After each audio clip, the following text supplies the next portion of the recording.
이주 설교는 여러분이 기억하기가 좀 쉬울 것 같습니다. 설교의 제목은 인사는 인싸이다.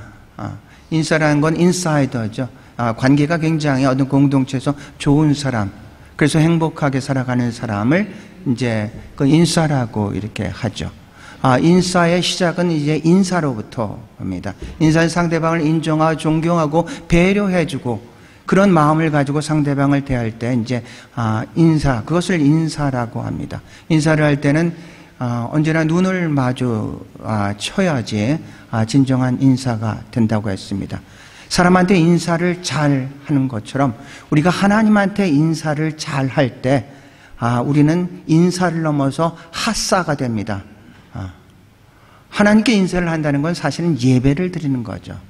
하나님을 경외하고 하나님을 존경하고 그래서 여러분 하나님께 인사 잘하는 분 되시기를 주의 이름으로 축원합니다. 오늘 그 제목은 이게 사실은 후회하지 말고 전해하자. 이게 좀 풀어서 이렇게 하면 후회하기 지나고 후회하지 말고 전에 잘하자 이런 후회하지 말고 전에 잘하자 이런 의미입니다. 오늘 그 본문 12절을 보면은 제가 읽겠습니다. 내가 이미 얻었다함도 아니요 온전히 이뤘다함도 아니라 오직 내가 그리스도 예수께 잡힌 바 된 그것을 잡으려고 달려가노라. 이제 달려가는 어떤 진행형을 얘기를 하고 있습니다. 인간은 된 존재가 아니라 되어가는 존재고 인생은 완성형이 아니라 진행형입니다. 여러분이 인생을 몇 살까지 살으려면은 내가 내 삶을 완주했다 이렇게 말할 수 있겠습니까? 여러분은 무엇을 이루면은 내가 다 이루었다 이렇게 말할 수 있겠습니까?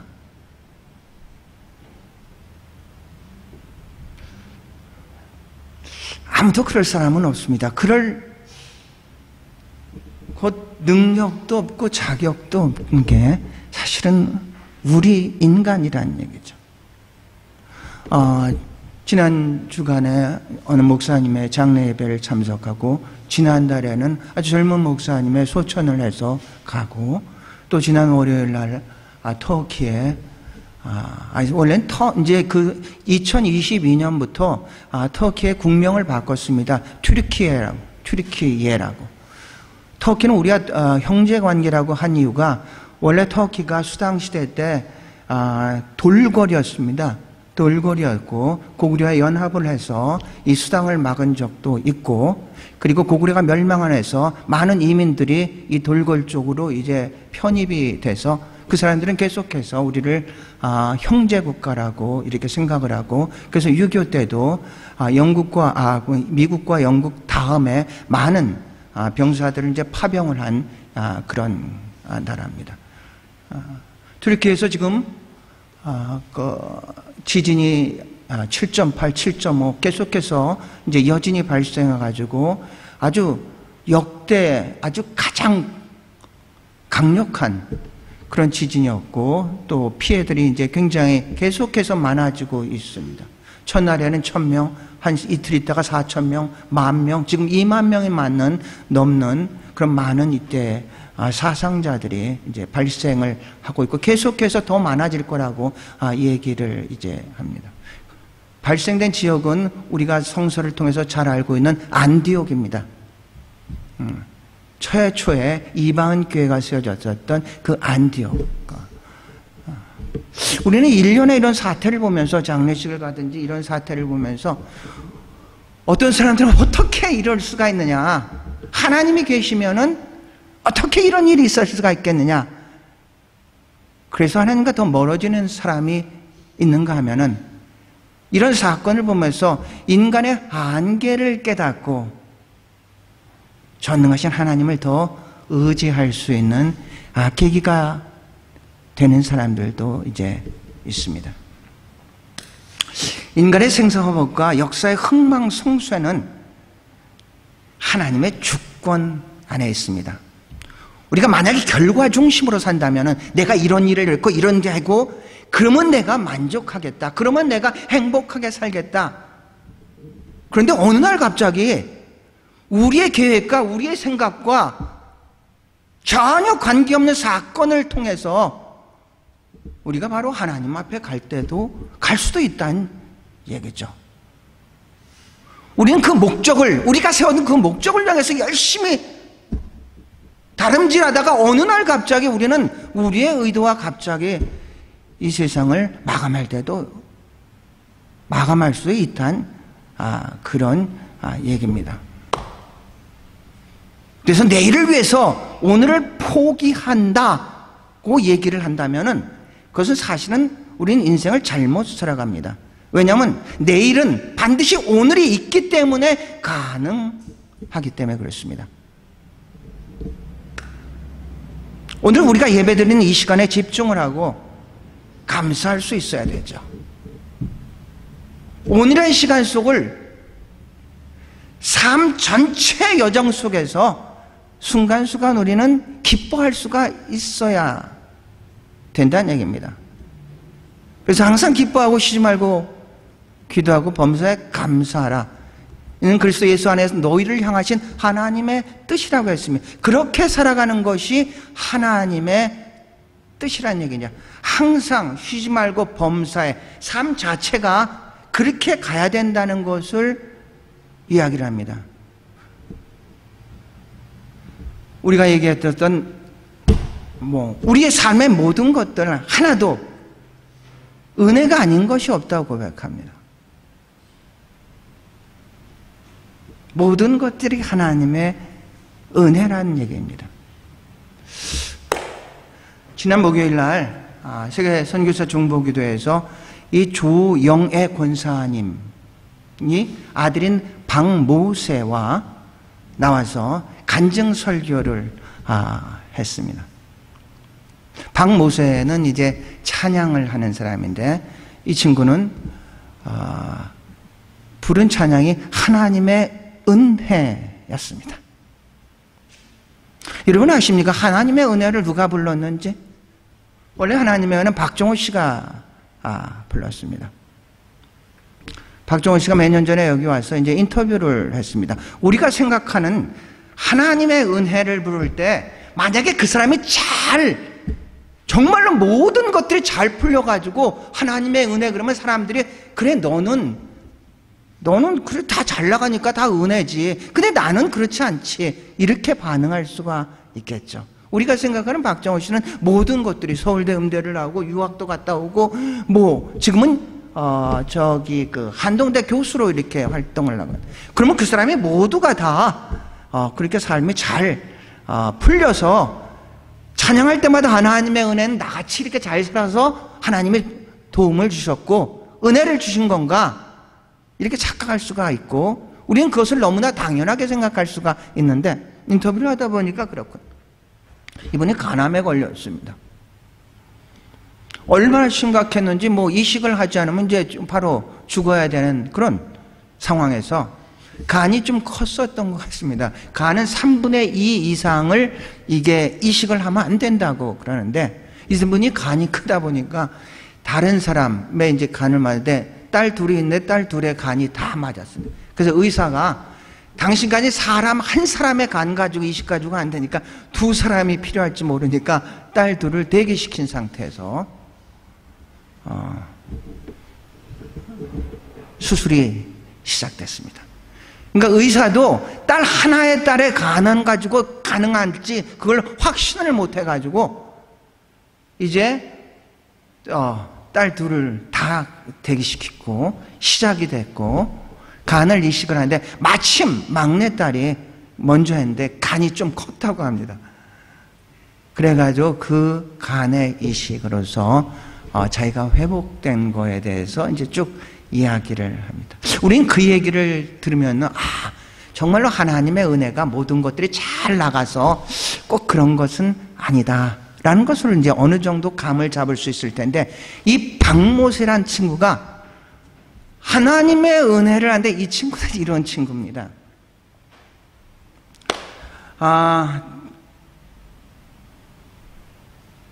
조영애 권사님 어머니죠.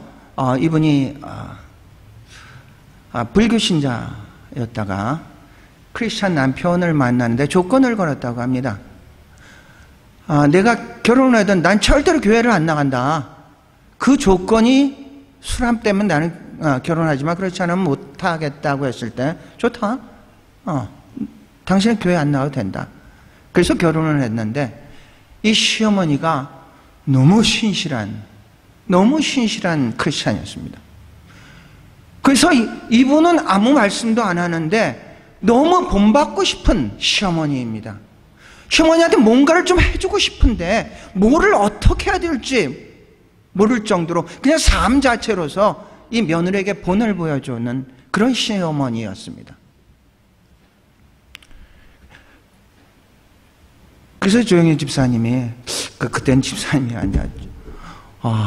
어머니 제가 뭐를 어머니한테 효도를 하고 싶은데 어떻게 했으면 좋겠습니까? 그러더니 이 권사님이 그랬답니다. 나한테는 딴 거 필요 없는데 네가 예수를 믿는 게 나한테 가장 큰 효도를 하는 거다. 그래서 어머니를 위해서 이제 교회를 다니기 시작했습니다. 임신을 했습니다. 첫 번째는 딸이니까 이제 먼저 그 2년 후에 아들을 임신을 했고 너무 좋아서 의사가 아들입니다 먼저 알 정도로. 근데 초음파를 해보니까 이 뇌가 형성이 안 돼가지고, 그러니까 이 이 골이 형성이 안 돼가지고 구멍이 뚫린 상태로 그렇게 자라고 있는 걸 보고 의사가 이 아이가 살 확률은 1%도 없으니까 낙태를 하는 게 낫겠다고 그렇게 조언을 했고 1%도 단 1%도 없다고 하니까 그래서 이 조영애 집사님이 이제 낙태를 결정하고 병원에 있는데 목사님이 찾아와서 사무엘상 1장을 보면서 한나가 이제 기도를 하면서 기도할 땐 수색이 가득했는데 기도가 끝나고 나서 수색이 사라진 것을 그런 말씀을 하길래 이건 나한테 주시는 말씀이다 그래가지고 다시 짐을 싸고 병원을 나왔다고 합니다. 그리고 의사는 이거는 아이가 살 가능성 없다고 하는데도 남편도 그랬답니다. 아이가 살 가능성이 전혀 없죠. 없습니다. 그런데 만약 아이가 살면은 이것은 하나님이 살려주신 겁니다. 그리고 아이를 낳았는데 이 뇌가 바깥으로 그 구멍살에 나와가지고 뇌를 절단 수술하는데 한 80% 뇌를 절단을 했다고 합니다. 그리고 뇌를 막고 이런 상태로, 그러니까 있을 수도 없는 그런, 그러니까 이 뇌가 부분마다 역할이 다르다 보니까 들을 수도, 그 부분이 이제 다 사라진 거죠. 들을 수도 없고 말할 수도 없고 잘 볼 수도 없고 이런 부위가 이제 사라진 상태에서 그때 이제 조 집사님이 지금까지 하나님 어머니를 위해서 교회를 다녔는데 그때 이제 진실한 기도를 이제 하기 시작했다고 합니다. 그리고 아이는 이제 살았고, 그리고 이게 뇌는 자꾸 이제 발전이 된다고 합니다. 다른 세포들은 다 이제 어느 정도 되면 죽는데 이 뇌세포는 계속해서 지금 한 60%가 채워졌는데, 그런데 얘가 어느 날 갑자기 찬양을 하면서 이 찬양이 너무 은혜스러워가지고 막 알려지기 시작해가지고 이 아이가 평창 동계올림픽에 애국가를 불렀다고 합니다. 이 애국가를 보면 전 세계로 퍼지게 되죠. 그래서 미국에서 이 아이들 초청해서 그 미국 장애인 협회에서 이 뭐 장애인 시설들을 갖다가 더 확장하는데 이제 이 아이를 도구로 이제 하나님이 사용하셨죠. 둘이 앉아있는데 이 아이, 이제 질문은 맨 처음에는 이제 어머니를 집중으로 해서 했는데 이 아이한테 집중을 했을 때 정확하게 자기가 어떤 상태이고 무슨 성경 구절을 좋아하는지 정확하게 이제 얘기를 한 그런 간증 설교가 있었습니다. 하나님의 은혜라고 할 때 우리가 잘 돼야지 하나님의 은혜라고 보통 그렇게 생각하지만 전혀 그런 상황이 아님에도 불구하고 우리는 그 안에서 하나님의 은혜를 체험하고 고백할 수 있는 그런 신앙인들이 되어야 될 줄로 믿습니다. 여러분이 잘 알고 있는 송명희 시인이 있지 않습니까? 뇌성마비의 송명희 시인. 그 말씀을 들으면서 그 송명희 시인이 생각이 났습니다. 지금 60세더군요. 그분이 처음 우리들한테 알려지기 시작한 건 그 뇌성마비, 말도 못하는 이 상태에서 시를 썼는데 그 시의 제목이 공평하신 하나님. 그 여인이 그 상태에서 하나님을 바라볼 때 공평하신 하나님이라고 하는데 우리가 감히 누가 하나님은 편견해, 하나님은 뭐 잘못된 그런 하나님이라고 고백할 수 있겠는가? 아무도 그럴 자격이 없죠. 우리가 결과에 집중을 하면은 그 결과가 이루어지기까지 우리의 삶에 여러 가지 불안, 불만 뭐 이런 것들이 많이 노출되게 되지만 우리의 삶에 항상 언제나 쉬지 않고 그렇게 기도할 수 있는 것은 그 삶 자체가 과정인데 언제 어떻게 우리가 끝날지는 모르죠. 그래서 우리의 삶은 결과보다는 과정에 집중하는 그런 어떤 삶이 되어야 되지 않을까 생각합니다. 그 얘기를 들으면서 제가 시도 아니고 이렇게 글을 하나 썼습니다. 제가 읽어보겠습니다. 제목은 후회하지 말고 전해하자. 오늘 설교 제목입니다. 떠나고 후회하지 말고 있을 때 잘하자. 하고 싶은 일보다 하고 있는 일에 집중하자. 보고 싶은 사람보다 보고 있는 사람을 사랑하자.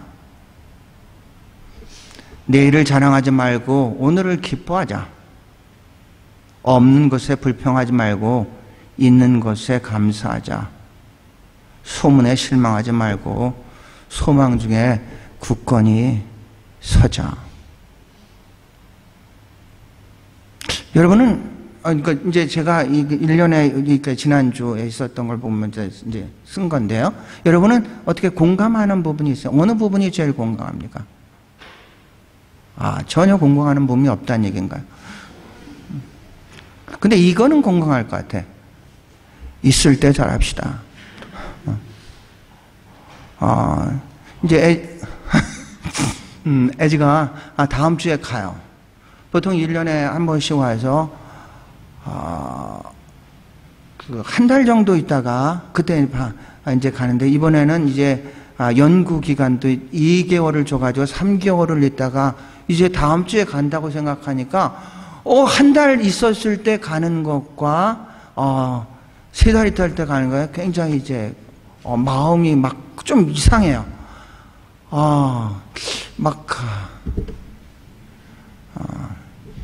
좀 이상해요. 그래서 다시 한번 다짐하죠.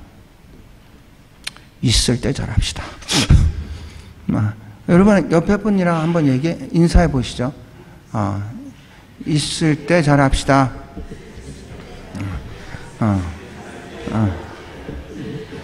별로 잘하고 싶은 생각이 없는지.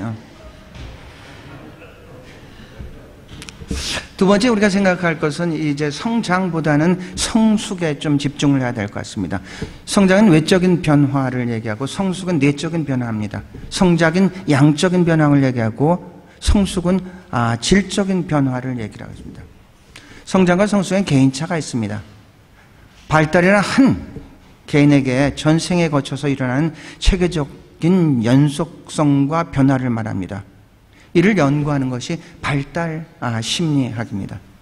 발달 단계에 맞춰서 이 사람이 어떤 생각을 가지고 있고 어떤 육신적으로는 어떻게 발전하고 있고 그것을 전 이해를 가지고 이제 심리적으로 아니면 상담을 할 수 있다면은 좀 더 효과적으로 이제 상담을 할 수가 있겠죠. 이런 책이 있습니다. 생애 주기 상담학. 이 책은 이제 생애 주기를 갖다가 미리 공통적으로 일반적으로 사람이 거치는 것을 기초로 해가지고 이제 사람들과 상담을 할 때, 이 시기에는 이런 생각을 하고, 이 시기에는 어떤 육적으로는 이런 성장을 했기 때문에 이분과 상담을 했을 때는, 이렇게 상담을 하는 것이 가장 이제 좀 좋지 않을까. 이런, 전 생애를 걸쳐서 생애주기 상담학이라고 합니다. 우리가 가장, 컨트롤하기 힘든 시기는 그 청소년 시기는 질풍노도의 시기라고. 어떤 것들을 예측이 이제 불가능하죠. 저기 김정은이 남침을 하지 못하는 이유는 중학교 2학년 때문에 그렇다고 합니다. 너무 겁나서 이게 얘가 어떻게 반응을 할지. 근데 그것을 어떤 그 과학적으로 점검을 해보면은 그때 가장 이 호르몬 왕성이 가장 왕성하게 하는데 이 호르몬을 컨트롤하는 전전두엽이 약화되어 있다고 합니다. 이게 발전되지 않고 그걸 컨트롤할 수 있는 전전두엽이 발전되지 않은 상태에서 호르몬이 막 분비되니까 이 아이들은 이게 예측을 불가능하는 그런 이제 아이들이 된다고 합니다. 그래서 우리가 중학교 2학년, 그러니까 하이스쿨 한 8학년 아이들을 굉장히 조심을 해. 얘네들이랑 이야기할 때도 우리는 인사를 할 때 눈을 이렇게 맞추는데, 그런데 우리의 어떤 전통적인 인사함은 아이들은 이제 어른들을 이렇게 눈을 맞추지 않고 이렇게 이야기를 하죠. 그런데 얘네들은 절대로 그런 게 가장 눈을 똑바로 뜨고 그렇게 인사를 한다고 합니다. 그래서 이렇게 얘네들이랑 인사할 때 이 어른들이 너무 당돌하니까 이 아이가 눈을 동그랗게 뜨고 인사를 하네? 동그랗게 이야기를 하네? 그러니까 이 아이들은 그런답니다. 그럼 아저씨, 그럼 아저씨는 눈을 네모나게 뜨고 볼 수 있어요?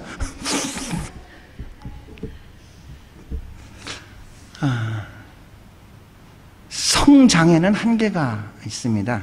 육신적인 성. 근데 성숙에는 우리가 하나님 앞에 가는 것까지 그냥 계속해서 우리만 정말로 하나님 앞에 올바로 설 수 있다면 계속해서 진행이 되는. 그래서 우리는 성장보다는 성숙에 초점을 맞춰야 됩니다. 세 번째는 우리가 잘 알고 있는 이제 속도보다는 이제 방향. 이건 누구나 이제 회개라는 것은 죄라는 것은 방향이 잘못 나갔다는 뜻이고, 회개라는 것은 잘못난 방향을 원방향으로 하나님으로 초점을 바꾸는 것을 갖다 그게 이제 메타노이아거든. 아마르티아는 방향이 미스가 됐고 메타노이아는 그 방향을 원방향으로 돌리다. 이게 우리는 속도에 굉장히 관심이 있죠.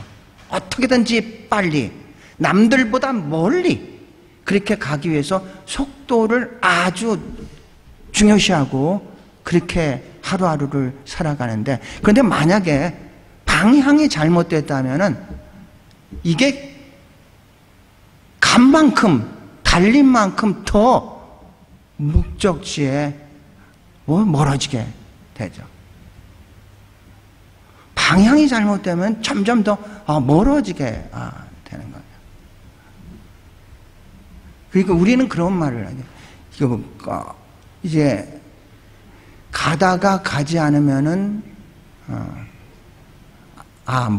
가다 아니간만 못하니라 이렇게. 근데 요새는 바꿔가지고 가다가 가지 않으면은 동료들한테 욕 먹는다 그래. 방향이 잘못되면은 또 우린 그런 얘기를 하잖아요. 인생, 젊어서의 고생은, 늙어서의 어떤 면류관이다. 뭐 이런. 한데, 그게 바뀌어가지고 요새는 같아요. 젊어서 고생은 늙어서 신경통이다.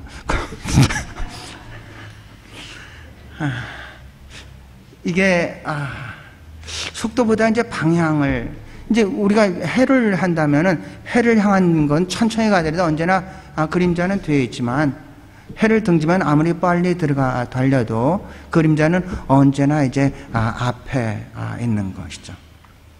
목적에는 성공에는 세 가지가 있다고 합니다. 목적의 성공, 우리가 무엇을 향해서 가는지가 이제 분명해야 되죠. 목적의 성공에서 그 목적은 흔들리지 말아야 됩니다. 궁극적이어야 됩니다. 변하지 말아야 됩니다. 우리가 사는 목적을 얘기를 하는 겁니다. 여러분이 사는 그 목적이 흔들리거나 변하는 거나 어떤 궁극적인 게 아니면은 그 목적이 변할 때 여러분도 변할 수밖에 없기 때문에 여러분 분명히 목적을 할 때 궁극적이어야 돼요. 과정의 성공도 있습니다. 그것을 궁극적인 것을 이루기 위해서는 아무리 좋은 목적이라도 그 과정을 합리화할 수는 없습니다. 목적이 좋다면 그것을 이루는 과정도 이제 좋아야 된다는 거죠. 유대인의 탈무드에 그렇지 않습니까? 성경을 읽기 위해서 촛불을 훔치지 마라. 성경을 읽는다는 건 굉장히 어떤 좋은 목적이지만 근데 촛불을 목적이 과정을 정당화시킬 수는 없다는 얘기입니다. 그리고 세 번째로서는 결과의 성공이 있어야 되죠. 우린 결과의 성공은 자기가 잘 되는 거지만 그리스도인의 결과의 성공은 하나님이 잘 되는 겁니다.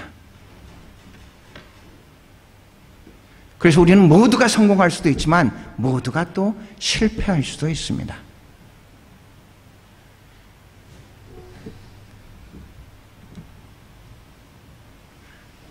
하나님의 영광이 드러나는 그 삶이 우린 성공한 삶입니다. 우리 지금 어성경을 읽지 않습니까? 어성경에 지금 지난 토요일까지 읽은 게 민수기 20장입니다. 민수기 20장에 어떤 사건이 일어나면 이제 광야입니다. 광야에서 무리바에서 다시 이스라엘 사람들이 이제 모세와 아론한테 컴플레인을 하죠. 물을 달라. 계속해서 이어집니다. 15장에 보면 마라에서 마라의 쓴물 때문에 컴플레인을 하고 17장에 보면은 르비딤에서 물을 달라 우리한테 또 컴플레인하고 이제 민수기도 나왔지만 무리바에서 이제 물을 달라. 르비딤에서는 하나님이 모세한테 쳐라. 반석을 쳐라. 물을 나겠다 했는데 무리바에서는 민수기 20장의 무리바에서는 모세한테 명령을 해라. 바위에게 명령을 해서 터라. 그런데 모세가 혈기가 생겼는지 하나님의 말씀을 그대로 순종하지 않고 자기가 가진 지팡이로서 2번을 딱딱 치면서 물을 내게 했습니다. 그러니까 하나님께서 이 장면을 보고 이제 하나님의 말씀에 이제 그대로 순종하지 않고 불순종해서 물은 나왔지만 너는 가나안 땅에 들어가지 못한다.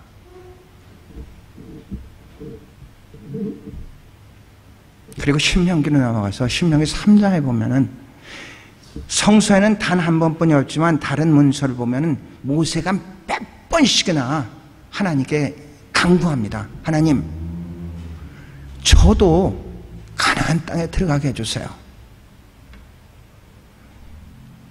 신명기 3장 25절에 보면은 하나님 저한테 저도 가나안 땅에 좀 들어가게 해주세요. 그러니까 하나님이 너는 이만하면 됐어. 여기서 내일은 다 한 거야. 더 이상 나한테 그런 말 하지 마. 26장에 그래 합니다. 하나님이. 더 더 이상 이 얘기 가지고 나랑 논하지 마.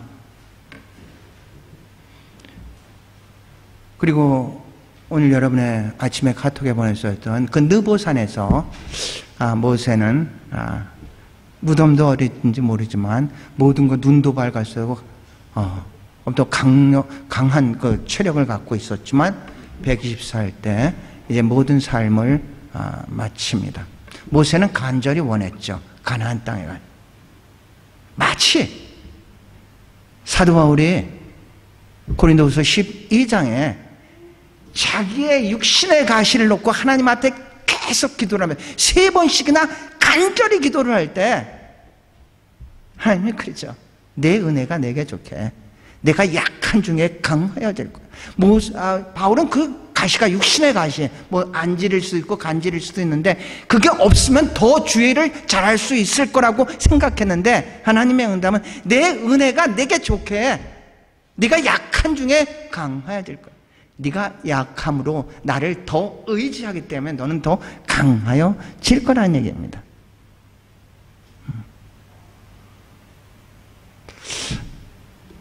여러분 가운데 누가 모세가 실패한 인생을 살았다는 사람이 있습니까? 모세는 자기가 원하는 그 가나안 땅에 못 갔으니까 실패했어. 누가 여러분이 그런 분 계시겠습니까? 스테반은 집사로 안수를 받고 설교 한 번 했다가 돌로 맞아 죽었는데 스테반은 실패를 했어. 그런 사람이 있습니까?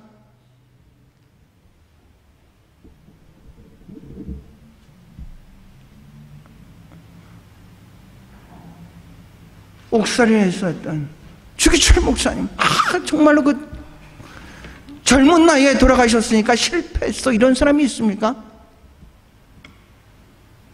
팬데믹으로 인해서 많은 흩어져 있는 선교사님들이 소천을 하셨습니다. 일반적으로 알려지지도 않은 상태에서 소천을 하신, 그래서 그 사람들은 실패했다고 여러분이 감히 말할 수가 있습니까? 아니지 않습니까? 아니지 않습니까?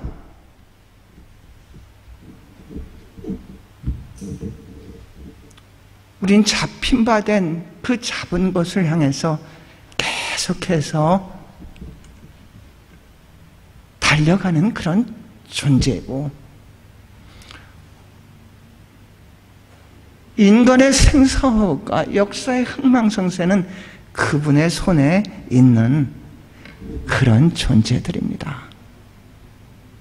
그래서 우리는 어떻게 살아가야 되겠습니까?